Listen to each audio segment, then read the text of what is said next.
네, 여러분 안녕하세요. 비욘디와 대한 아토피 피부염 학회가 함께 준비한 세계 아토피 피부염의 날 기념 특집 라이브 3부가 시작됐습니다. 오늘 3시간 동안 열심히 달려왔는데 마지막 3부가 이렇게 시작이 됐습니다. 3부에서는요, 아토피 피부염의 최신 치료에 대한 이야기를 나누어 볼 텐데요. 특히 이제 전신 치료나 아니면 주사 치료와 같은 아주 업투데이트한 이야기를 자세히 해주실 예정입니다. 제 옆에는 아주 또 특별하신 두 분이 함께 하셔서 인사 나누어 보고 시작해 보도록 하겠습니다. 안녕하세요. 안녕하세요. 네, 안녕하세요. 네, 오늘 귀한 걸음 해주셔서 감사의 말씀 드리고요. 한 분씩 소개 좀 부탁드리겠습니다. 예, 안녕하세요. 저는 양산부산대학교 병원 피부과의 고현창입니다. 안녕하세요. 저는 순천향대 부천병원 피부과 이설이라고 합니다. 네, 두 분께서 또 이렇게 비욘디 스튜디오를 환하게 밝혀주셨는데요. 이제 3부 마지막 주제가 최신 치료에 대한 이야기입니다. 근데 아토피가 사실 꾸준히 관리하는 병이라고 알고 있는데, 그래서 그런지 이제 치료나 관리를 포기하시는 분들도 많다고 좀 제가 알고 있습니다. 그런데 이 치료제가 최근에 얼만큼 발전을 했는지를 한번 짚어주시면 좀 더 열의를 가지고 치료에 임하시는 분들이 많을 것 같아서 여기에 대해서 한 번씩 짚어주시면 너무 좋을 것 같아요. 아토피병이 말씀해 주신 대로 이게 단기간에 치료되는 게 아니고 네. 꾸준하게 장기간 동안, 그러니까 운동에 비유하면 마라톤에 보통 비유를 하게 되거든요. 그래서 아마 꾸준하게 치료를 잘 유지하고 그때그때 위기가 올 때마다 다 잘 극복하는 게 필요한데, 예전에는 뭐 제가 또 나중에 말씀드리겠지만 이제 원래 전통적으로 쓰던 약제들이 효과는 아주 우수한 약들도 있는데 또 되게 굉장히 이제 부작용 같은 걸로 조금 주의를 기울여야 되는 약제들이 있었는데, 최근에는 아마 우리 이설 교수님이 나중에 자세히 설명해 주시겠지만은 아주 획기적이고 굉장히 안전한 치료제들이 많이 개발되어 있습니다. 그리고 앞으로도 더 많은 종류의 약제들이 개발될 예정에 있기 때문에 우리 아토피병 환자들은 훨씬 더 희망을 가지고 열심히 치료하시면은 정말 거의 완치에 가까운 정도의 이제 효과를 볼 수 있을 것 같습니다. 그렇군요. 적극적으로 좀 치료에 임하는 자세가 굉장히 중요하겠죠, 교수님? 예. 네, 교수님께서도 혹시 이제 진료실에서 많은 환자분들 보셨을 텐데, 요즘에 정말 호전되는 분들 정말 많으시다, 이런 거 한번 짚어주시면 또 희망이 될 것 같아요. 네. 그래서 고현창 교수님 말씀을 해주셨지만 이제 기존의 그 환자분들이 느끼시는 그 아토피 피부염에 대해서 이제 말씀을 주실 때는 굉장히 치료가 어렵다, 약을 먹으면 그때뿐이다, 이런 말씀을 진짜 많이 하세요. 근데 이제 지금 굉장히 치료제가 많이 발달이 되어 있고, 그래서 좋은 치료약들이 많기 때문에 꾸준히 이제 피부과 전문의와의 지속적인 진료와 상담을 통해서 이제 약제 복용이나 이런 것들에 대해 상담을 통해서 이제 관리를 하시고 꾸준히 또 치료를 하시면 충분히 좋은 효과를 보실 수가 있겠습니다. 그렇군요. 어쨌든 다양한 또 무기들이 생겼고 이제 예후가 훨씬 좋아졌다는 말을 들으니까 오늘 또 강연 열심히 잘 들어야겠다는 생각이 드는데요. 먼저 고현창 교수님께서 전신 치료에 대한 이야기를 좀 준비를 해주셨습니다. 슬라이드 보면서 한번 같이 배워보는 시간 갖겠습니다. 예, 제가 준비한 내용은 아토피병의 전신 치료입니다. 그래서 전신 치료라고 하면은 앞서 2부에서 말씀드렸던 국소 치료, 그러니까 바르는 치료제가 아닌 약을 먹거나, 그러니까 경구제라고 보통 얘기하죠. 아니면은 주사제 형태로 이제 약을 투여해서 전신적으로 우리 머리부터 발끝까지 모든 피부에 영향을, 효과를 볼 수 있게 하는 그런 치료제들을 전신 치료제라고 합니다.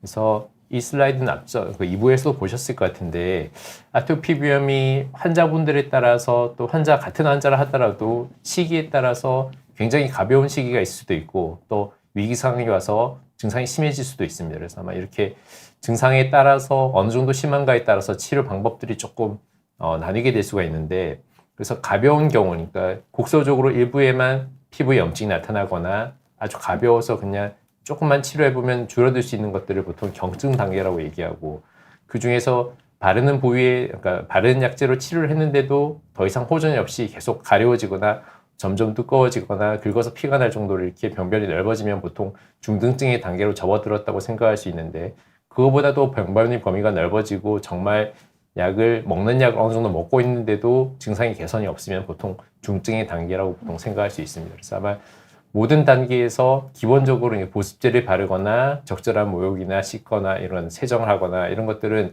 어느 정도 항상 공통적으로 필요한데, 바르는 약제를 국소 치료를 경증 단계에서 했는데도 불구하고 더 이상 좋아지지 않으면 이제 전신 치료제의 단계로 넘어가야 됩니다. 그래서 아마 전신 치료제 같은 경우에는 그림에서 보시는 것처럼 위쪽에 전통적인 전신치료제, 그러니까 전통이라는 말처럼 좀 이전에 한 20, 30년 전부터 꾸준히 사용되었던 이런 치료제들이 있고요.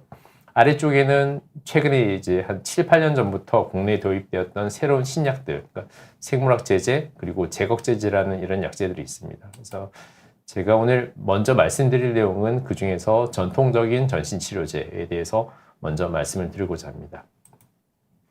근데 아까 말씀드렸던 중등증이나 중증이 과연 뭘지, 그러니까 그러니까 전신치료제가 어느 단계에서 필요할지를 환자분들이 이제 직접 어느 정도는 조금 이해를 하실 필요가 있을 것 같은데, 이게 그러니까 기준이 세 가지가 있습니다. 그래서 하나는 점수로 어느 정도 일정 수준 이상의 점수로 이상을 돌파하게 되면은 중등증이나 중증이라고 보통 생각할 수가 있는데, 이게 보통 제일 대표적인 점수가 EG라고 해서 엑제마 에리어 앤 시비어리티 인덱스라고 하는데, 우리말로는 습진 중증도 평가 지수라고 합니다. 그래서 이게 우리 환자분들의 피부 병변의 얼굴, 목, 그리고 몸통, 그리고 팔, 그리고 다리 네 영역에 걸쳐서 얼마나 붉어져 있는지, 그리고 얼마나 두터워져 있는지, 얼마나 많이 긁으셨는지, 아니면 태선화라고 해서 이게 피부가 어느 정도 약간 나무 껍질처럼 두꺼워져 있는지, 이걸 정도를 0에서 3점 정도 이제 단계를 나누어서 이제 면적 점수하고 합산을 해서 계산을 하게 되는데, 제일 좋은 경우, 그러니까 아무런 이제 아토피 병변이 없으면은 0점이고 최대치가 되면 72점까지 됩니다. 그 중에서 16점 이상으로 이제 체크가 되면은 중등증이라고 보통 얘기를 하고, 23점이 넘어가면은 중증이라고 보통 판단할 수가 있습니다. 그래서 아마 이렇게 점수에 의해서 중등증이냐 중증이냐 이런 것들을 나눌 수가 있고, 또 중등증 같은 경우에는 치료 반응에 대해서도 어떤 기준을 잡아볼 수가 있습니다. 그래서 앞서 말씀드린 것처럼 경증의 단계에서 적절하게 바른 약제, 국소 치료를 했음에도 불구하고 더 이상 개선되지 않거나 병변 범위가 점점 더 늘어나는 경우, 넓어지는 경우에는 중등증의 단계로 접어들었다라고 생각할 수 있을 것 같고, 세 번째 기준으로는 사회활동, 그러니까 우리 아토피병 환자분들이 적절하게 치료를 했음에도 불구하고 가려워서 수면의 질에 영향을 미치거나, 아니면 잠을 잘 못 자서 그 다음날 생활에 영향을 주거나, 아니면 학생 같은 경우에는 학업에 약간 영향이 있거나, 이런 식으로 여러 가지 이제 정상적인 사회활동을 영위하기가 어려울 때도 일단은 중등증 이상의 단계를 넘어선다고 생각할 수 있을 것 같습니다. 그러니까 일상생활에 좀 영향을 주느냐 아니냐도 좀 중요한 지표가 되겠어요. 예, 맞습니다. 네. 그래서 아토피병이 대표적인 증상이 가려움증이기 때문에 그 가려움증으로 인해서 파생되는 여러 가지 이제 일상의 영향들이 많은 대표적인 질환입니다. 네. 그래서 말씀드린 이제 전신 치료제는 일단은 6가지 정도가 있는데, 이렇게 노란색으로 표시되어 있는 2가지 약제는 효과가 빠르게 나타납니다. 그래서 아마 약을 복용하거나 주사제를 맞게 되면은 거의 하루 이틀 안에 증상들이 많이 개선 보이는 것들을 볼 수 있는 빠른 효과를 볼 수가 있고, 연두색으로 표시되어 있는 4가지 약제는 상대적으로 한두 달, 길게는 한 10주 정도 천천히 약효가 이제 최대치에 도달하는 이런 천천히 효과를 볼 수 있는 이런 약제들이 있습니다. 그래서 아마 하나하나 조금 자세히 설명을 해드릴 텐데요. 근데 이런 약제들을 기본적으로 보통은 면역 억제제라고 예전에 보통 전통적으로 불렀습니다. 그래서 아마 우리가 면역 억제제라고 하면은 굉장히 공포스러울 수가 있죠. 그러니까 약을 복용하면은 내 면역이 억제가 되어서 큰 감염이 생기지 않을까 이렇게 생각할 수 있는데, 보통 아토피병에 쓰는 이런 약제들은 용량을 그렇게 보통 많이 주진 않습니다. 그래서 아마 어느 정도 적은 용량을 복용하게 되면은 실제로 면역 억제까지 일어나진 않는데, 아토피병 환자분들이 발병 기전상 일종의 이형 염증 반응이라고 하는 이런 과도한 염증 반응들이 있기 때문에 이거를 정상적인 수준 정도로 떨어뜨려 줄 수 있는 정도이기 때문에 보통은 그런 부정적인 의미를 그렇게 환자분들에게 공포를 안 주기 위해서 면역 억제제라기보다는 면역 조절제라고 보통 다른 표현으로 해서 설명을 드립니다. 근데 일종의 이게 용량이 많아지면 면역 억제 효과를 가질 수 있지만은 저용량이면은 과도한 염증 반응을 줄일 수 있다, 이렇게 생각하시면 될 것 같은데, 그래도 대체로 안전하지만은 부작용들을 항상 염두에 두고 약을 복용하고 의사는 처방을 해야 됩니다. 그래서 아마 대표적으로 약제들마다 다르지만 고혈압이나 아니면 간 기능 이상이나 신장 기능 이상 이런 것들에 대해서도 조금 주의가 필요하기 때문에 주기적으로 혈액 검사나 진찰 같은 것들을 통해서 이상 반응이 일어나지 않는지를 확인해 보는 것들이 필요합니다. 그리고 대체로는 반동 현상이 없는데 단 한 가지, 스테로이드는 반동 현상이 있을 수 있습니다. 그래서 아마 먹는 스테로이드라든지 주사제 스테로이드의 사용에는 조금 주의가 필요할 수가 있습니다. 첫 번째 말씀드릴 이런 뭐 전통적인 이제 전신 치료제는 사이클로스포린이라는 약제가 있습니다. 그래서 사이클로스포린 하면은 이 약제가 대체로 알려져 있는 이제 처음 시도되었던 것들이 보통 신장 이식 할 때 환자들에서 거부 반응이 일어나지 말라고 보통 사용되었던 약제인데, 이런 약제가 어떤 화학 물질이나 어떤 합성 물질이나 이런 것이 아니고 원래는 토양에서 있었던 곰팡이에서 유래된 물질입니다. 그래서 그림에 보시는 것처럼 T세포라고 하는 염증세포에서 어떤 아토피비염의 핵심적인 염증 매개 물질이 만들어지는데, 거기 T세포에서 염증이 전달되는 신호 경로의 중간을 차단해 줌으로써 효과를 볼 수 있는 이런 약제입니다. 용량은 하루에 한 kg당 2.5mg에서 5mg 정도로 복용하는데, 성인뿐만 아니고 소아에서도 비교적 안전하게 사용할 수 있는 약제입니다. 그래서 보통 오히려 성인보다는 소아에서는 홈파 기능 이상이나 이런 것들이 훨씬 더 드물기 때문에 오히려 성인보다 조금 더 높은 용량, 그러니까 kg당 6mg 정도까지도 안전하게 사용할 수 있는 것으로 알려져 있고, 국내뿐만 아니고 유럽 치료 가이드라인에서도 성인이나 청소년에서 중등도 이상의 아토피비염의 1차 치료제로 권고하고 있는 약제입니다. 하지만 이 약제를 오래 복용하게 되면은 신장 장애라든지 아니면 특히 연세가 있으신 분들은 혈압이 조금 올라가는 고혈압 같은 것들이 유발될 수 있으므로, 원래는 뭐 한두 달 정도 간격으로 주기적으로 신장 기능 검사를 포함해서 혈액 검사하고, 그리고 병원에 내원하실 때마다 혈압을 측정해서 혹시나 고혈압이 진행하지 않는지를 안전하게 체크하고 약을 복용하시는 것들이 필요합니다.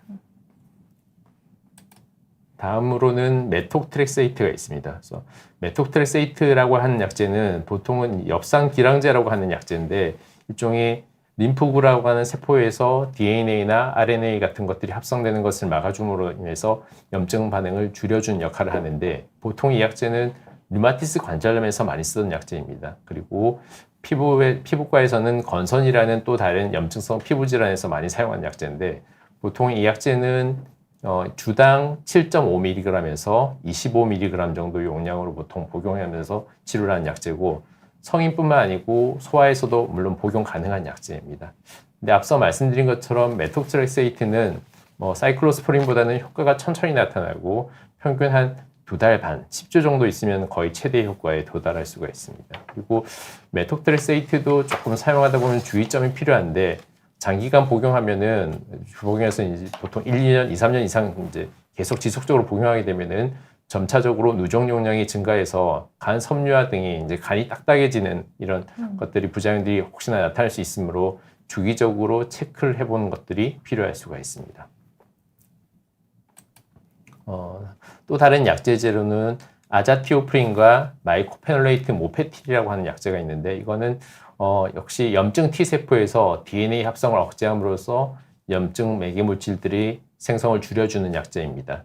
이 약제도 역시 효과가 천천히 조금 나타나고, 다른 앞서 말씀드린 사이클로스포린이나 메톡트렉세이트의 치료에 효과가 별로 못 볼 때, 반응하지 않을 때 그 다음 단계로 또 고려해 볼 수 있는 약제고, 대체로 안전하지만 드물게 골수 억제나 간독성 이런 것들이 출현할 수 있으므로 주기적인 검사를 필요한 약제입니다.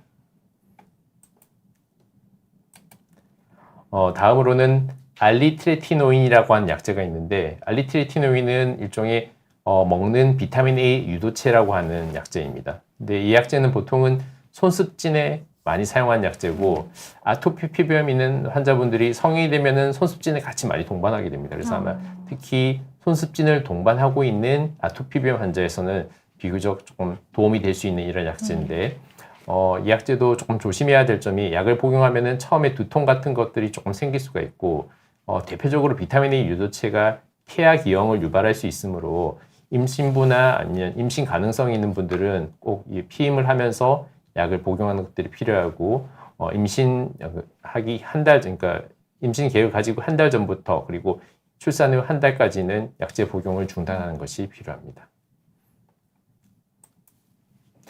다음으로는 경고 스테로이드제인데요. 아마 워낙 스테로이드라는 것은 잘 알고 계신, 많이 들어보셨을 약제일 것 같은데, 보통 앞서 말씀드린 것처럼 아토피비염은 만성적인 질환이라서 꾸준한 치료가 필요한데, 경고 스테로이드제나 전신 스테로이드제는 만성적인 질환에서 만성 질환을 조절할 때는 별로 권장되는 치료제가 아닙니다. 왜 그러냐면 이 약제를 이제 고용량으로 복용하게 되면은 여러 가지 부작용들이 이제 단기간부터 장기간까지 나타날 수 있어서 다른 치료제를 아무리 이제 조절을 하려고 해도 조절이 안 되는 급성기 약화, 갑자기 너무 심해졌거나 치료 반응이 없을 때 그때만 단기간 사용하는 것들이 보통 권고되고 장기간 동안 유지하기에는 적합하지는 않습니다.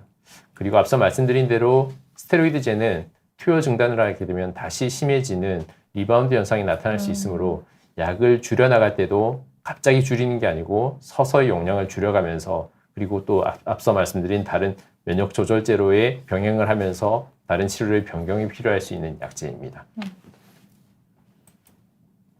근데 이렇게 말씀드린 이런 전신치료제들이 7, 8년 전까지만 해도 거의 이런 치료제들로 중등증 이상에서는 치료를 했어야 되는데 최근에 앞서 말씀드린 아주 효과가 우수하고 부작용이 적은 신약이 나왔는데 그 신약을 사용하려고 하면은 그 고가의 신약의 보험 기준이 있습니다. 그래서 아마 그 보험 기준이 그러니까 청소년 12세 이상부터는 앞서 말씀드렸던 메톡트레세이트나 사이클로스프린이라는 약을 3개월 이상 복용했음에도 불구하고 의지라고 하는 점수가 개선이 없는 상태가 되어야지 보험 조건이 이제 거기 성립이 되기 때문에 이런 약제들을 말씀드린 약제들을 충분히 치료해보고 효과가 없는지를 또 확인을 해봐야 되는 최근에 이제 변화가 있습니다. 그리고 또 말씀드린 이런 약제들이 단기간 그리고 조금 띄엄띄엄 이렇게 사용하게 되면은 충분한 치료 효과를 볼 수 있으면서 부작용 출현도 예방할 수 있으니까 어느 정도 중등도, 그러니까 중증이 단계가 아직 넘어가기 전 단계 환자에서는 중등도에서는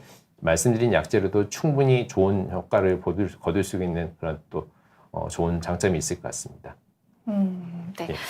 고현창 교수님께서 우리가 지금까지 아토피 피부염을 진단받고 기존에 이제 받아왔던 치료들에 대해서 하나하나 설명을 주셨는데요. 특히 이제 약물 이렇게 성분명을 하나하나 짚어주시면서 어떤 특징이 있고 주의사항은 무엇인지 이런 걸 짚어주셔서 아마 실제로 치료받는 분들께도 아주 많은 도움이 되지 않았나 좀 이런 생각이 듭니다. 특히 이제 궁금했던 게 그 스테로이드제가 아무래도 뭐 반동 효과도 있어서 아주 단기간 사용한다라고 말씀 주셨는데 보통 한 며칠 정도 드세요? 보통은 길게 써도 일주일 이내에 이제 더 이상 그러니까 처방을 하지 않도록 보통 사용하게 되고 4주 이상 투여하게 되면은 아무래도 부작용 출현 빈도가 조금 더 염려되기 때문에 아마 가능하면 그 기간 안에는 이제 약을 투여하지 않으려고 이제 줄여야 됩니다. 그렇군요. 예, 단기간 좀 사용을 해야 된다. 예, 이거 예. 잘 기억해 주시면 좋을 것 같습니다. 홀리에피님께서 아토피 끝장내기 시리즈 잘 보고 있다고 또 댓글을 주셔서요. 얼른 또 이설희 교수님께서 준비해 주신 최신 치료에 대한 이야기를 배워보도록 하겠습니다. 슬라이드 같이 보면서 이야기 나누어 볼게요.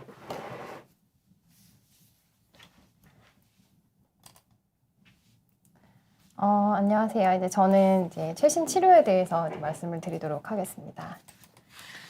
앞서 보신 표와 같은데요. 이거는 이제 저희 대한 아토피 피부염학회 한국 아토피 피부염 치료 가이드라인에 있는 내용이고 이 치료 알고리즘에서 이제 저는 전신 치료 중에 앞서 고현창 교수님 말씀해 주셨던 이 컨벤셔널 드럭 보다 좀 더 발전된 치료로서 이 생물학적 제재랑 잭억제제에 대해서 말씀을 드리도록 하겠습니다. 먼저 이제 생물학적 제재 약간 좀 낯선 이름이실 수 있는데 이게 무엇인가를 물어보시는 분들이 있어요. 그래서 이거는 바이오 의약품에 속하는 제재이고 생물체에서 유래된 물질이나 생물체를 이용해서 생성시킨 물질을 함유한 의약품을 말을 하고요. 이제 우리가 흔하게 접하는 거로는 백신이 있겠고 혈장 분해제제, 항독소 같은 것들을 이제 말을 합니다.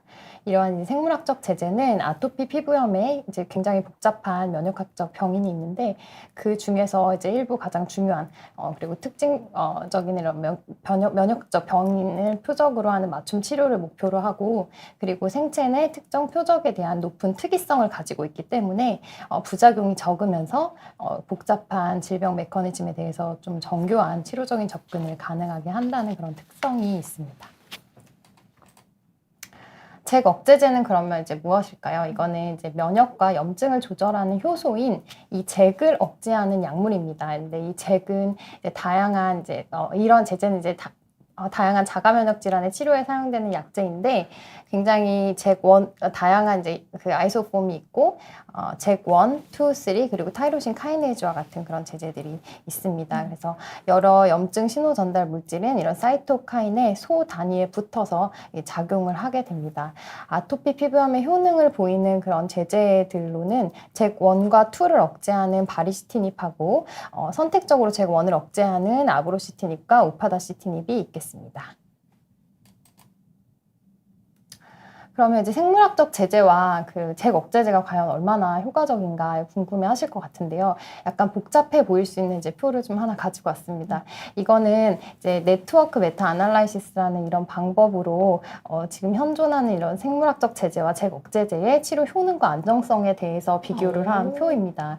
근데 이거는 이제 우리가 단순히 수치를 비교를 하면 안 되는 게 이게 직접적인 약제 간의 비교는 아니고 나와 있는 연구 자료를 분석을 해서 치료 효과를 좀 상대적으로 다시 한번 분석을 한 거기 때문에 이제 그런 부분을 좀 주의해서 보실 필요가 있겠고, 그리고 12주에서 16주 동안의 치료 효과를 본 이제 비교적 단기간의 관찰 연구만을 본 데이터입니다. 근데 제가 이제 가져온 이유는 이 EG 75를 달성하는 비율하고 이제 EG 90을 달성하는 환자의 비율이 어느 정도 되는지를 이제 보시면 될 것 같아서 가지고 왔는데, 이제 EG 75라는 거는 이제 앞서 고원천 교수님 말씀해 주신 것처럼 이제 EG라는 게 우리 아토피 피부염의 중증도를 측정하는 지표인데, 이제 처음에 우리가 병원에 내원을 했을 때 심했던 그 아토피 피부염의 피부 증상에 비해서 이제 이 정도 치료를 했을 때 우리가 75% 이상 병변이 개선이 된 환자의 이제 비율을 말을 하는데요. 그게 이제 거의 이제 높게로는 70%까지 달성을 하는 것을 보실 수가 있고, 그리고 이제 90은 90% 이상 개선이 된 환자의 비율인데요. 그래서 그거는 이제 그 20에서 60% 정도로 나타나고 있습니다. 그래서 중등증 이상 환자는 사실 이제 치료를 하더라도 굉장히 좀 이제 환자분들이 느끼기에는 나는 치료가 좀 잘 되고 있지 않는 것 같고 내가 원하는 치료 목표보다는 조금 부족하게 달성하는 것 같다, 이제 이런 말씀 많이 하시는데 보다 좀 높은 치료 목표에 도달이 가능해졌다라고 보실 수가 있겠습니다. 와, 근데 여기서 그 이지 75, 이지 90에 대한 말씀을 주셨는데 이거를 달성했다는 것 자체가 사실 굉장히 의미가 있게 좀 느껴지는데 퍼센트가 보면 되게 생각보다 높아요. 네. 그래서 이건 이제 단기간의 데이터이기 때문에 네네. 이 약제 간의 비교를 보기는 조금 한계가 있고요. 그래서 이제 저희는 아토피 피부염은 사실은 아시겠지만 만성 네네. 피부염이기 때문에 이제 좀 더 약제를 오랫동안 사용을 하는 경우가 많아서 이제 이런 그 퍼센트 같은 경우에는 좀 이제 장기 추적 관찰 연구들을 보면은 좀 달라지긴 합니다. 네.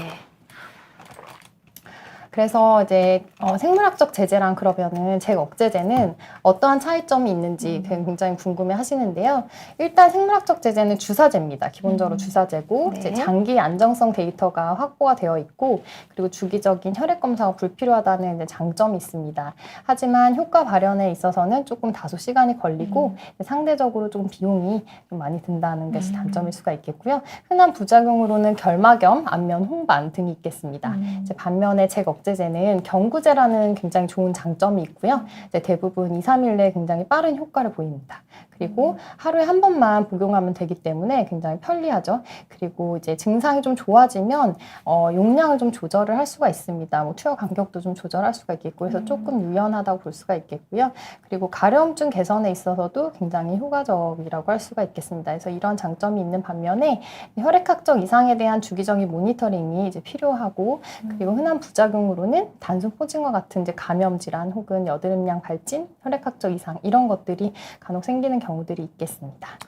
근데 딱 설명을 들었을 때 사실 환자분들께서는 경구제를 훨씬 더 선호할 것 같다는 느낌이 있고 효과가 빠르기 때문에 조금 더 선호도가 높을 것 같다는 생각이 드는데 실제 임상에서는 좀 어떤 약들이 많이 쓰이는지 이런 것도 궁금해요. 네, 맞습니다. 그래서 아무래도 경구약을 조금 편애하시는 그런 분들도 물론 있는데요. 네네네. 생각보다 네. 이제 이거는 보통은 이제 중등증 이상 더 나아가서는 보통 중증의 아토피 피부염 환자분들이 선택을 하시게 되는 옵션인 경우들이 많기 때문에 네. 그분들은 내가 이거를 오랫동안 치료를 할 거라는 생각을 가지고 계시기 때문에 굉장히 안정성을 또 중요하게 보시는 분들도 굉장히 많습니다. 그래서 네네. 이걸 내가 오랫동안 맞아도 내 몸에 특별하게 부작용이 없는지 이제 이런 부분들을 더 중요하게 여기시는 분들도 굉장히 많기 때문에 이제 그 환자들 선호도는 조금 또 생물학적 제재를 좋아하시는 분들도 계시고요. 아무래도 안정성 면에서는 조금 더 나은 데이터를 가지고 있어서 하지만 말씀하신 대로 조금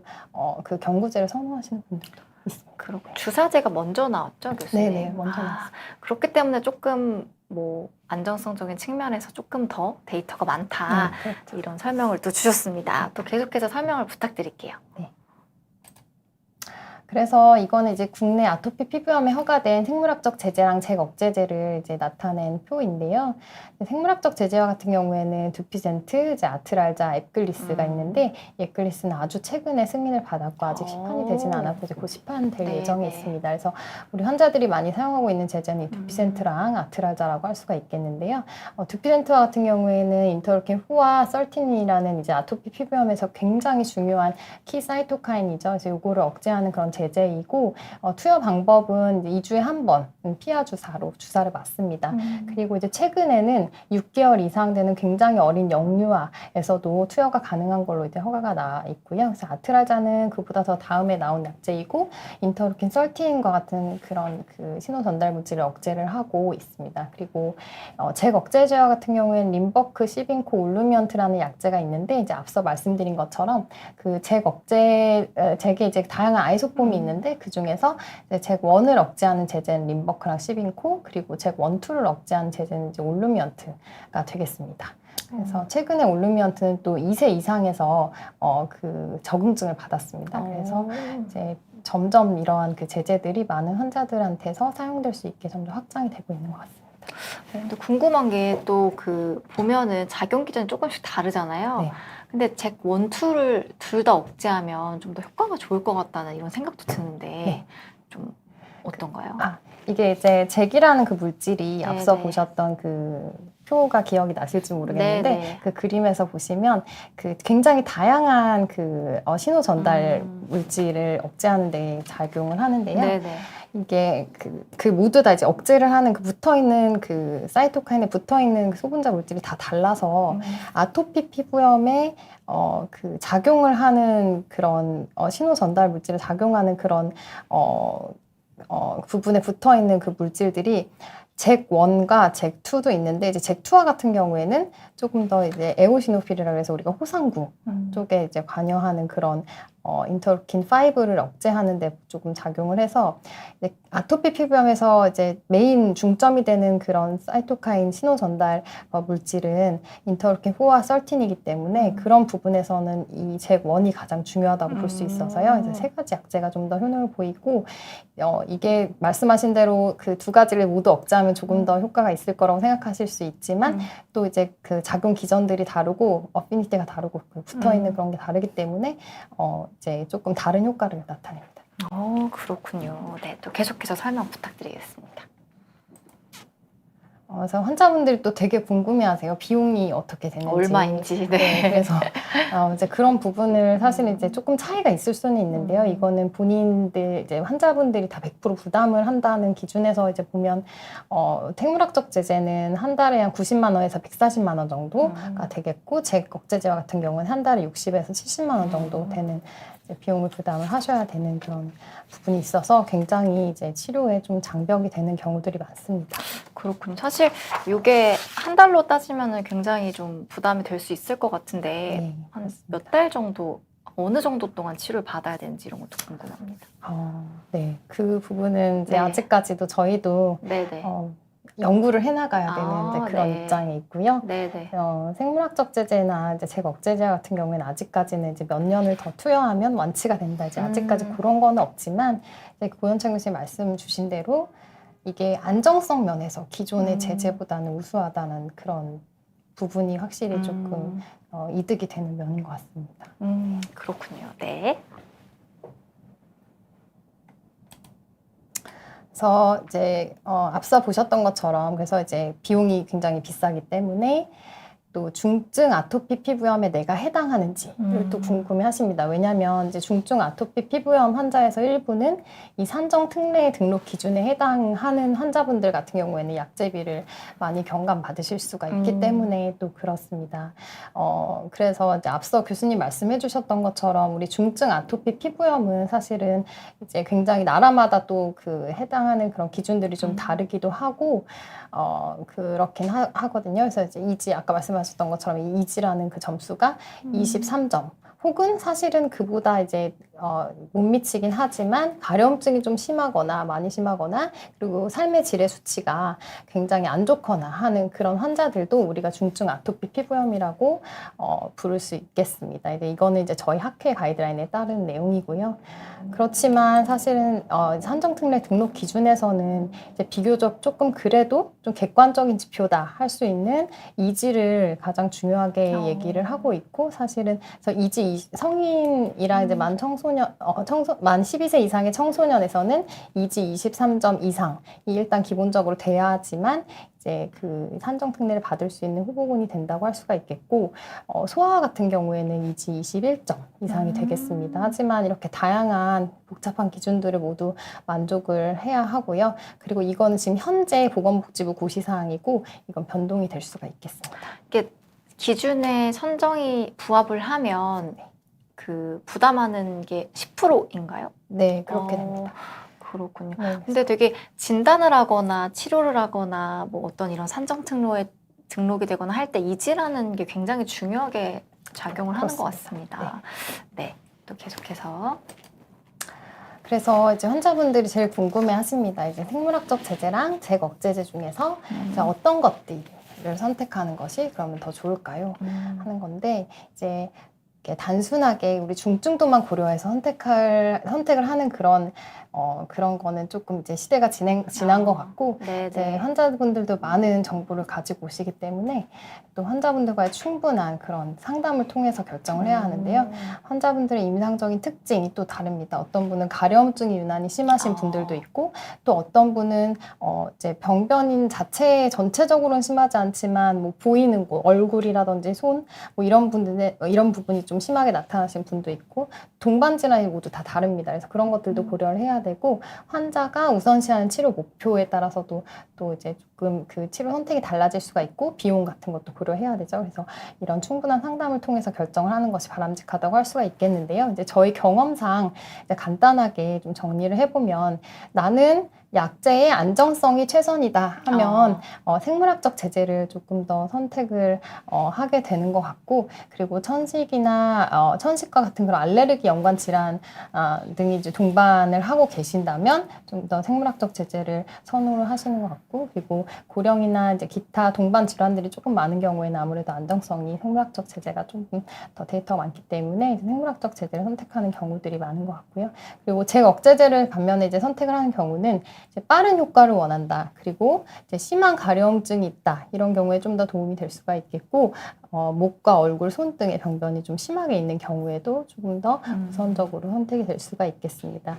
그리고 아까 말씀 주신 것처럼 주사제를 싫어하시는 경우가 있으세요. 나 주사 맞기 싫어요 하시는 분들 저도 이해가 되고요. 그래서 그런 경우에는 경구제를 선호하는 경우에는 또 이렇게 가져가시는 분들도 있고 이제 아무래도 비용적인 면에서 또 상대적으로 저렴하고요. 이제 굉장히 잭억제제라는 게 아토피 피부염에서는 최근에 사용되기 시작했지만 류마티스 관절염에는 이제 오래 전부터 사용을 하던 제제이기 때문에 이제 이러한 그 동반 질환이 있다거나 염증성 장질환이 있거나 백반증이나 원형 탈모를 동반을 하는 경우에는 이제 잭억제제를 조금 더 선호를 하는 것 같습니다.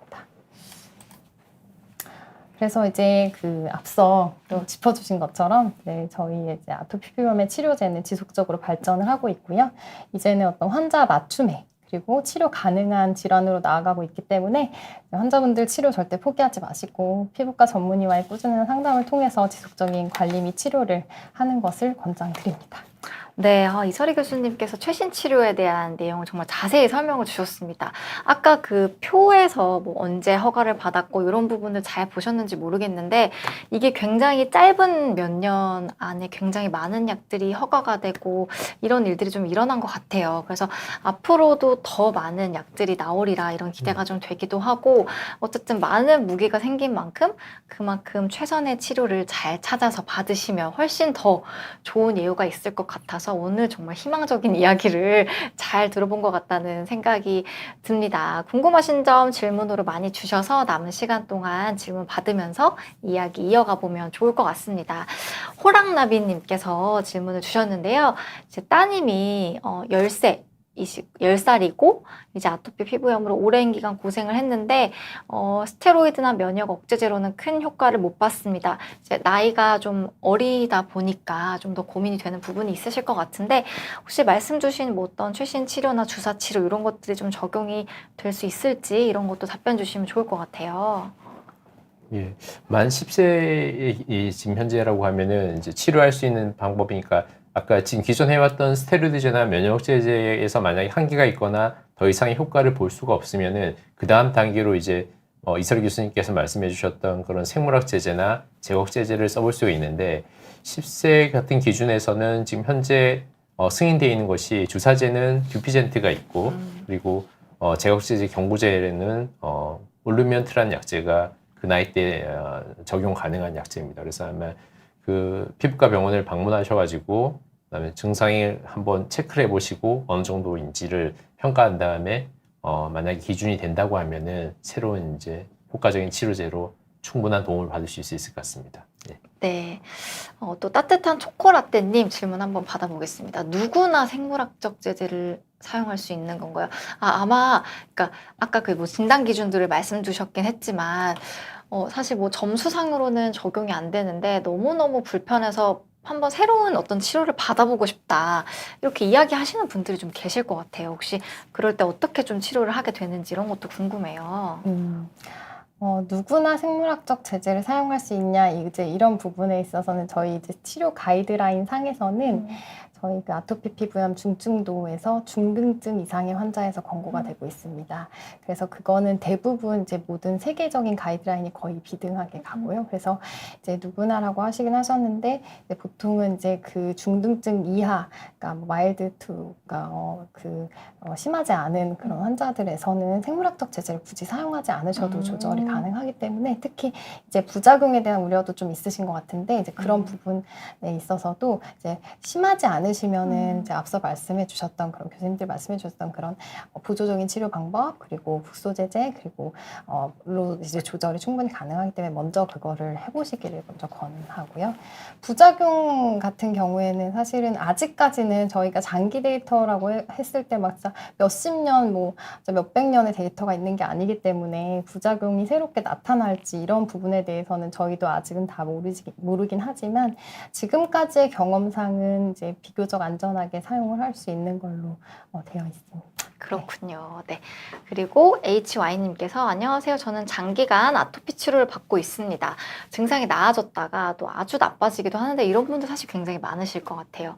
그런데 해외에 장기간 나가고 싶을 때 혹시 받을 수 있는 치료 있는지 이런 질문을 또 주셨네요. 예.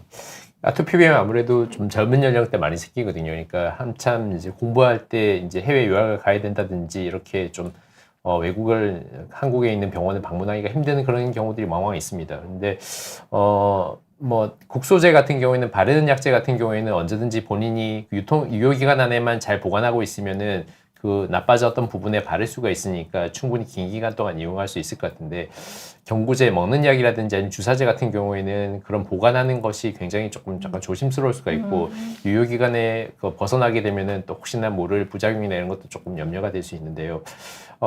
지금 제일 이제 좀 조금 관심이 있을 만한 생물학 제제 같은 경우나 제거제제 같은 경우에는 약을 16주 1차 평가 때까지는 2주 간격으로 보통, 그러니까 주사제 같은 2주 간격으로 내원을 해야 되고 16주가 지나서 1차 평가 끝나고 나면은 자가주사 가능하긴 한데 최대한 3개월입니다. 그리고 제거제제 먹는 약제도 1차 평가 이후에는 3개월 정도까지만 최대한 처방이 되기 때문에 아무리 외국에 오래 나가 있어도 3개월에 한 번 정도는 증상에 대해서 확인을 받고 그 다음 약제를 처방받는 것들이 필요할 것 같습니다.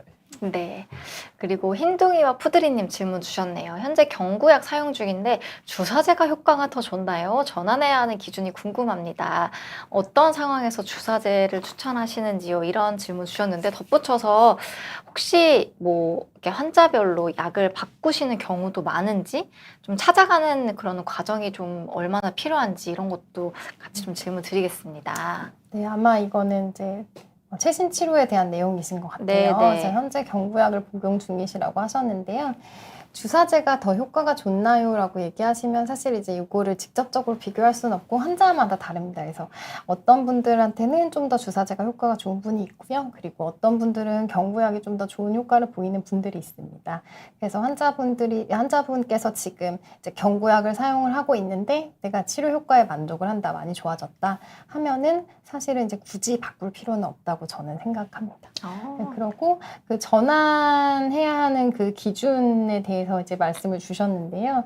이거는 사실은 이제 아직까지는 저희가 이제 보험으로 투여를 하고 있는 환자들 산정 특례로 적용을 받고 이제 경구약이던 아니면 이제 생물학적 제재던 투여를 하고 있는 환자들은 아직까지는 교체 투여가 허용되고 있지 않습니다. 그래서 이제 저희가 비급여나 본인 부담으로 이제 투여를 하고 있는 분들 같은 경우에는 조금 그런 부분들이 좀 자유로울 수는 있겠지만 어떤 보험 혜택을 보고 계시고 있거나 이제 산정 특례 등록을 받고 처방을 받고 계시는 그런 환자분들은 아직까지는 그게 교체 투여가 안 돼서 저희 이번에 저희 아토피 피부염 학회에서 치료 가이드라인을 이제 저희 개정을 했는데 그 부분에 교체 투여에 대한 부분들도 많이 저희가 그 데이터들을 많이 찾아서 저희 그 아토피 피부염 학회 평의원 교수님하고 굉장히 전문가 교수님들 대상으로 해가지고 저희가 그 서베이를 한 그런 그 최근에 이제 서베이를 한 데이터를 좀 정리해서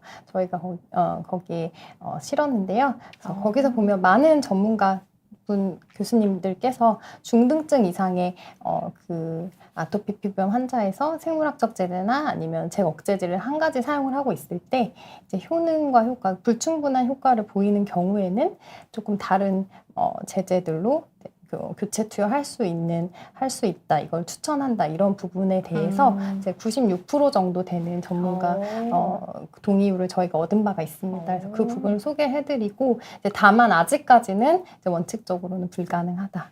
말씀을 드려야 될 것 같습니다. 그렇군요. 이런 아토피 피부염 학회에서 이런 어떤 교수님들의 어떤 실제 임상 경험들을 모아서 이런 가이드라인을 정립하고 이런 일들도 지금 하고 계시다는 설명을 또 주셨습니다. 계속해서 또 질문 받아보겠습니다. 오영종님께서는 굉장히 좀 어려운 케이스신 것 같습니다. 이런 분들도 계실지 궁금합니다. 다양한 방법을 다 해봤는데 이제 효과를 못 봤다.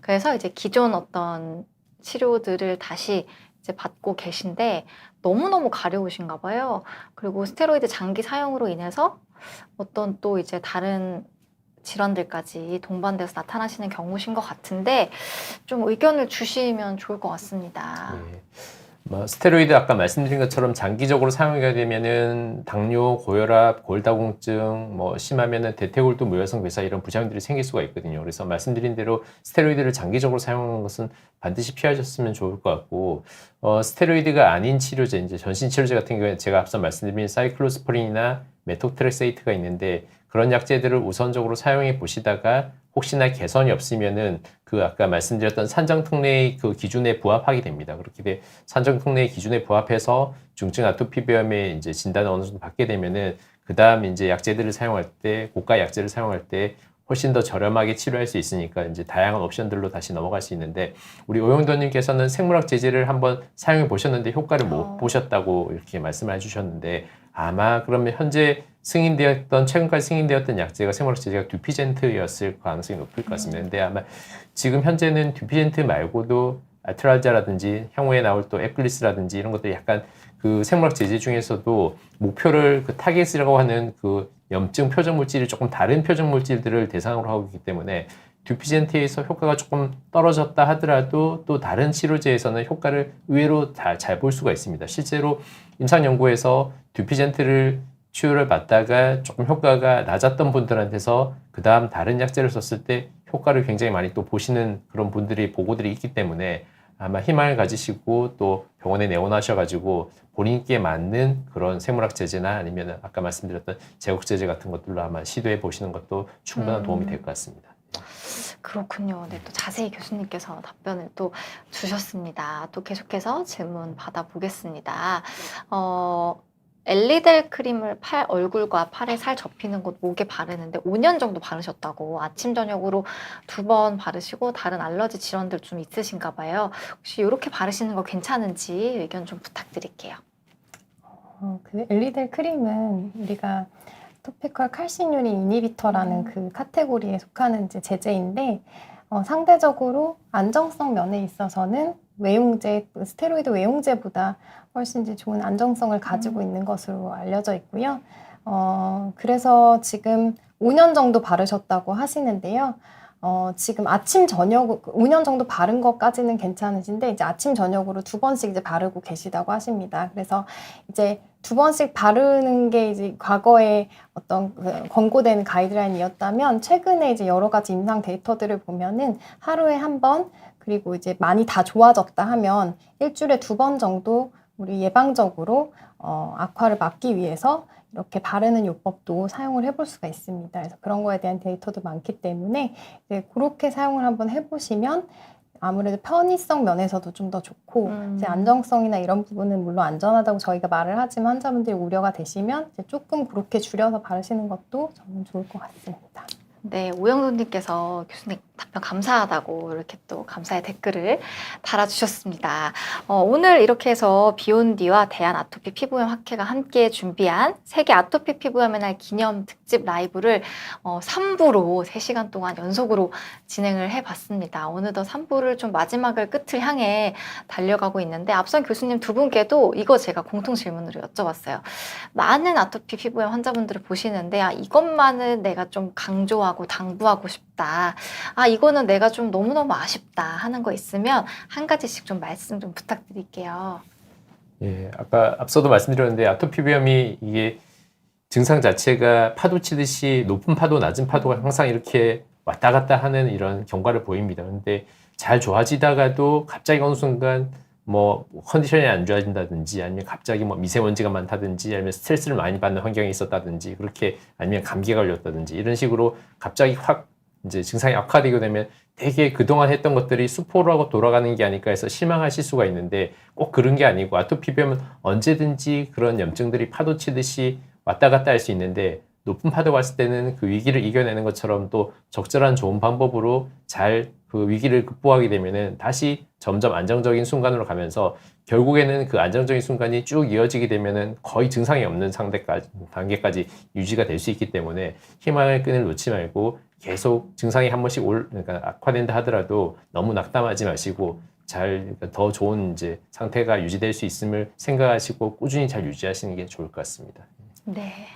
교수님께서는 네. 저도 구현창 교수님 말씀에 정말 10분 동의하는 바이고요. 네. 네, 그래서 이제 전 또 맡은 부분이 좀 최신 치료였기 때문에 소개해드린 것처럼 정말 아토피 피부염 치료제가 많이 발전하고 있습니다. 그래서 제가 생각할 때는 환자분들이 치료를 하시다 포기하시고 이제 민간요법으로 간다거나 누가 이렇게 해서 나았다더라 이런 거에 많이 의존을 하시는 분들이 아직도 많으신 것 같아요. 네, 근데 좋은 치료제가 많고 앞으로도 적응증은 계속 확대가 되고 있기 때문에 이제 꾸준히 피부과 내원하셔서 전문의 진료 받으시고 꾸준한 상담을 통해서 치료를 하시도록 그렇게 말씀드리고 싶습니다. 네, 앞서서도 이제 병원에 좀 문턱을 낮춰주셨으면 좋겠다 이런 말씀을 주셨는데요. 너무나 다양한 치료 옵션들이 계속해서 나오고 있고 지금 임상 연구도 굉장히 많이 진행되는 것으로 알고 있습니다. 그만큼 많은 무기를 접해 보시기를 바라면서 이렇게 해서 3부 동안 진행된 특집 라이브 마무리해 보겠습니다. 두 분 교수님께도 굉장히 감사하다는 말씀 드리고 또 긴 시간 동안 많은 분들이 채팅도 주시고 응원의 댓글도 굉장히 많이 주셨습니다. 사실 질문을 다 못 다뤄서 좀 아쉬운 마음이 있기는 한데요. 여러분들께 양해의 말씀 부탁드리면서 이번 라이브까지 마무리해 보도록 하겠습니다. 여러분 시청해 주셔서 감사합니다.